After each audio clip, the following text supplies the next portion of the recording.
CUET exam start हो चुका है और जो भी स्टूडेंट चीज़ों को फॉलो करके गए हैं वो आराम से 200 180 स्कोर कर रहे हैं केमिस्ट्री में। अगर हम बात करें फिजिक्स में तो ईज़िली स्कोर जिनका 80% 70% सिलेबस भी कंप्लीट कर रहा था वो भी 160 के ऊपर कवर कर रहे हैं सिर्फ इन बातों को मान के। सिर्फ 5 मिनट में मैं आपको अगले ये बताने वाला हूँ कि कैसे आप आराम से 200 प्लस स्कोर कर सकते हैं अगर आपका अभी केमिस्ट्री का एग्ज़ाम बचा हुआ है। सारी बातों को ध्यान से सुनिएगा और इंपॉर्टेंट टॉपिक्स पे जो वीडियो बनाई थी उसको जो भी देख के गया होगा बहुत सारे टॉपिक से क्वेश्चन आए थे। एज़ इट इज़ क्वेश्चन आ गए थे और जो मैंने चीज़ें बताई थी उनको अगर आप फॉलो करेंगे तो आपके भी आ सकते हैं। तो चलिए स्टार्ट करते हैं बिना किसी देरी के। सबसे पहले अगर मैं बात करूँ ऑर्गेनिक केमिस्ट्री की तो ऑर्गेनिक में आपको बस 3 चीज़ें करनी है यार, कि सबसे पहले आप वन शॉट वगैरह देख के सिलेबस कंप्लीट कर सकते हो। उसके बाद आपको एनसीईआरटी की बैक एक्सरसाइज करनी है। उसमें जितनी भी एक्सरसाइज में आपको क्वेश्चन दे रखे हैं वो सारे कर लेने हैं, चाहे वो रीजन बेस्ड हो चाहे वो ऑर्डर वाले हों, SN1 SN2 में हो गए, इलेक्ट्रोफिलिक एरोमेटिक सब्स्टिट्यूशन रिएक्शंस हैं वो सारी। और आप कन्वर्जेंस करना बिल्कुल मत भूलें। अगर आप कन्वर्जेंस कर लेते हैं तो आपकी ऑर्गेनिक बहुत अच्छी हो जाने वाली है। ऑर्गेनिक पढ़ते समय हमेशा ध्यान रखें आप लिख के प्रैक्टिस कर रहे हो। मैराथन देख सकते हैं अगर आपके पास समय कम है, लेकिन अगर आप लॉन्ग वीडियो भी देख सकते हैं, लाइव वन शॉट भी देख सकते हैं उन टीचर का जिनसे आपको समझ में आ रहा है। बाकी मैं हमेशा से PW पे एक मेरा अपना ट्रस्ट है। अगर हम बात करें जैसे मैंने आपको इनऑर्गेनिक में एक एडवाइस दी थी कि डी एंड एफ ब्लॉक को पूरा करना है, वहाँ पे कहाँ से क्वेश्चन आएगा कभी कोई प्रेडिक्ट कर भी सकता है, जैसे K2Cr2O7 हो गया और ये सारी चीज़ें मैग्नेटिक प्रॉपर्टीज़ हो गई। और हम अगर बात करें आपका कोऑर्डिनेशन कंपाउंड से तो भाई VBT बोला, CFT बोला, UPSC वाला पार्ट बोला, वहाँ से क्वेश्चन आए। तो जहाँ से बोल रहा हूँ वहाँ से क्वेश्चन आना है और एडवाइस मान के जाओ बस। फिजिकल में बस आपको इतनी चीज़ें करनी है कि फिजिकल में सबसे पहले आपको हर एक थ्योरेटिकल पॉइंट पता होना चाहिए। पेपर बहुत ज़्यादा टफ नहीं बन रहा है, पेपर बस कॉन्सेप्चुअल बन रहा है, NCERT बेस्ड बन रहा है, पूरा NCERT फॉलो हो रहा है, NCERT की एज इट इज़ लाइन पूछी जा रही है।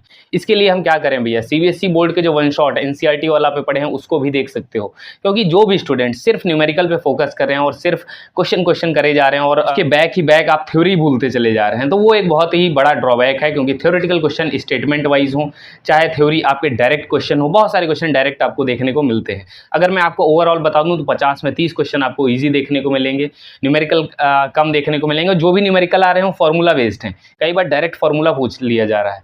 तो जो भी रिएक्शंस पूछी जा रही हैं वो इजी हैं, डुएबल हैं, बस पेपर को अटेम्प्ट करने की टेक्निक आपको पता होनी चाहिए। पेपर को हमेशा 2 शिफ्ट में करना है, पहली 30 मिनट में आपको इजी क्वेश्चंस ढूंढने हैं। फिजिकल के लिए अगर मैं आपको बताऊं, जैसे मैंने आपको बताया ग्राफ इंपॉर्टेंट, जो आपके पॉजिटिव डेविएशन नेगेटिव डेविएशन पे एग्जांपल आते हैं, minimum boiling acid drop, maximum ideal non ideal solution, और आपके जो कॉलिगेटिव प्रॉपर्टीज़ हैं वहाँ पर आपके एलिवेशन इन बॉइलिंग पॉइंट और आपका फ्रीजिंग पॉइंट पे ग्राफ और फॉर्मूला भी, वो सारी चीज़ें इंपॉर्टेंट है। अगर आप इलेक्ट्रोकेमिस्ट्री में देखेंगे, गैल्वेनिक सेल में जो थ्योरेटिकल पार्ट है, नस्ट इक्वेशन हो गया, फैराडे लॉ हो गया, यहाँ से न्यूमेरिकल बन सकते हैं। और जो आपके बैटरीज के यूजेस दे रखे हैं वो भी पूछे जाते हैं।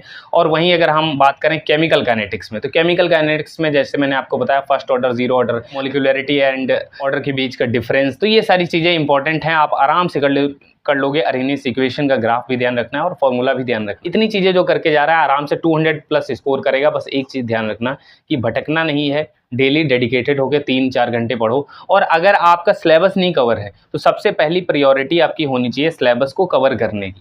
अगर आप सिलेबस कवर कर रहे हो, सारे आपके कॉन्सेप्ट तैयार हैं, तो बस प्रीवियस ईयर क्वेश्चन को देख के चले जाओ और हो सके तो सॉल्व भी कर ली। अगर सॉल्व कर लेते हो तो आपका बहुत अच्छे से जाने वाला है एग्जाम। बहुत सारा मटेरियल नहीं भी करोगे तो भी चल जाएगा। बाकी टेलीग्राम पे आपको पता है मैंने बहुत सारा मटेरियल प्रोवाइड किया है। बहुत सारे स्टूडेंट ऐसे थे जिन्होंने पर्सनली मुझे मैसेज किया, पर्सनल मेंटोरशिप ली, 59 में ज्वाइन किया। उनको मैंने एक रोड मैप दिया, इस तरीके से आप इन चैप्टर को पहले करिए और आप बहुत अच्छा स्कोर करेंगे। उसमें से एक स्टूडेंट था जिसको मैंने फिजिक्स में बताया था 160 प्लस स्कोर कर गया बहुत ईजिली। तो आप दिए गए मेल पे आप मैसेज कर सकते हैं अगर आपका कोई डाउट हो, पर्सनल गाइडेंस चाहिए हो, रोड मैप चाहिए हो, आपको डायरेक्शन नहीं मिल रहा हो कि कैसे आगे प्रोसीड करना है, तो आप मेल कर सकते हैं। बाकी इंपॉर्टेंट टॉपिक्स वाली वीडियो जरूर देख। जिन भी स्टूडेंट का भी सिलेबस बचा हुआ है आप ये बता सकते हैं आप किस स्टेज पे हैं और आपकी कितनी प्रिपरेशन हो चुकी है और आपके कितने मॉक टेस्ट में स्कोर हो रहे हैं।